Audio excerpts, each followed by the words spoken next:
ఎమ్మెల్యేల మీద అనర్హత వేటు వేయాలని చెప్పారు. ఎవరి ద్వారా ఇప్పించారు? కాంగ్రెస్లో గెలిచి ఎమ్మెల్యేగా ఉంటూ మరి టీఆర్ఎస్లో జాయిన్ అయినటువంటి సంబంధిత సోదర మంత్రి గారి ద్వారా ఇప్పించారు. అంటే ఇది ఎవరిని ప్రశ్నిస్తున్నారు? వాళ్ళు రాజీనామా చేసి తీసుకున్నారా? అదేవిధంగా మా సీఎం గారికి ఒకరిద్దరు మహిళలు తెల్లారితే మీతోటి వస్తా తమ్ముడు అని చెప్పి ఏం చేసిరో వారు అనుభవించిర్రు ఆ బాధ.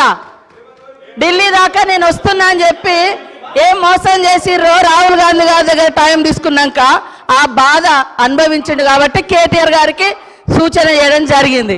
కాబట్టి ఎవరి పేరు పెట్టలేదు.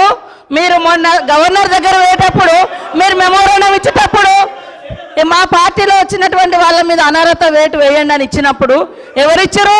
సవితమ్మతో ఇప్పించారు.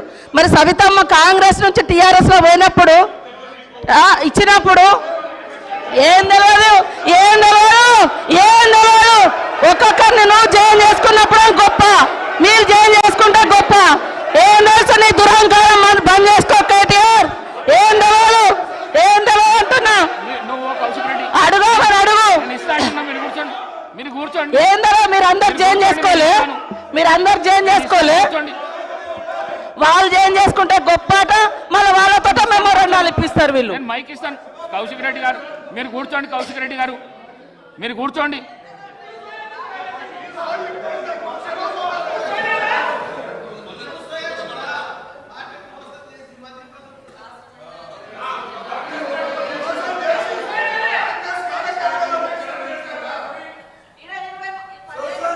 అనుభవించిర్రు.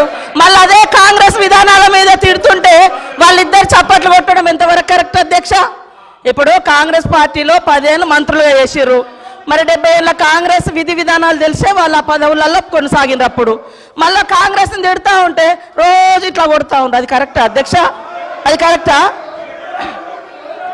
నేను అందుకనే మేమెప్పుడు కూడా ఒకటి కట్టుబడి ఉన్నాం అధ్యక్ష.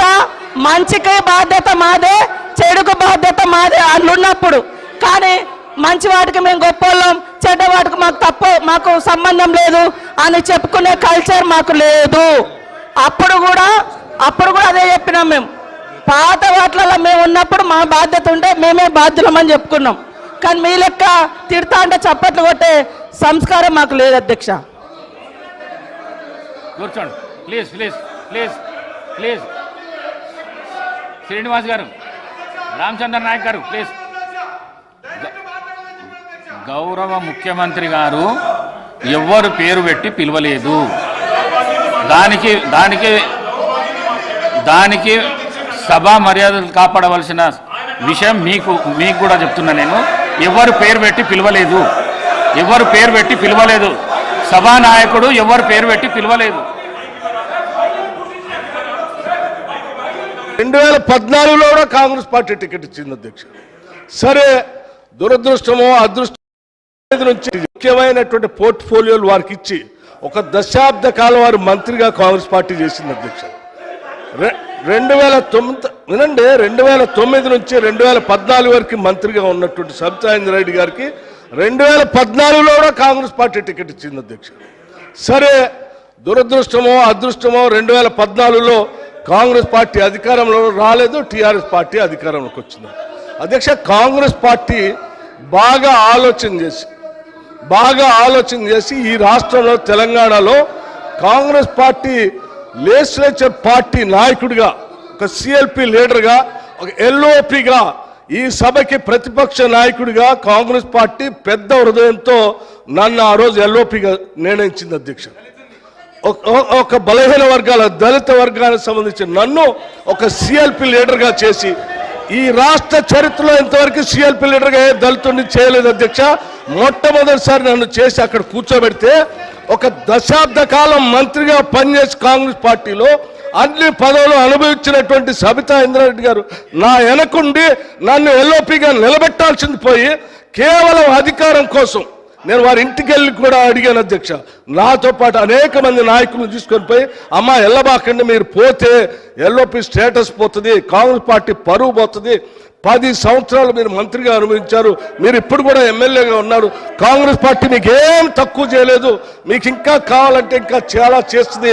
చివరికి మీ అబ్బాయికి పార్లమెంట్ సీటు కూడా కాంగ్రెస్ పార్టీ ఇచ్చింది. చేయబాకండి అని పదే పదే బతిలాడితే వారు చేసింది ఏంది అధ్యక్ష?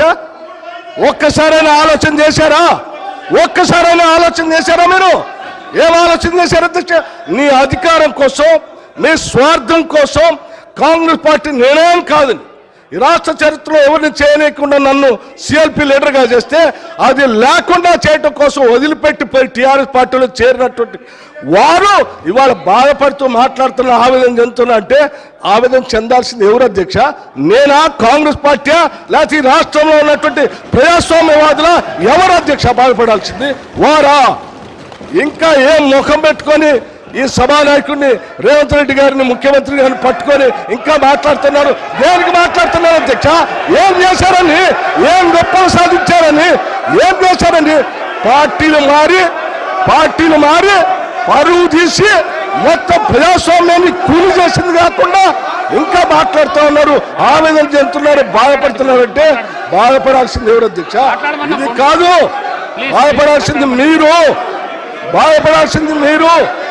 ఏం మాట్లాడుతూ ఉన్నారు? ఇంకా ఏం కూర్చోండి, దయచేసి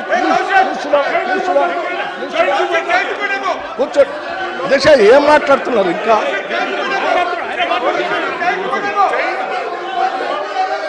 అధ్యక్ష, వివేకానంద అధ్యక్ష, ప్రోగ్రెస్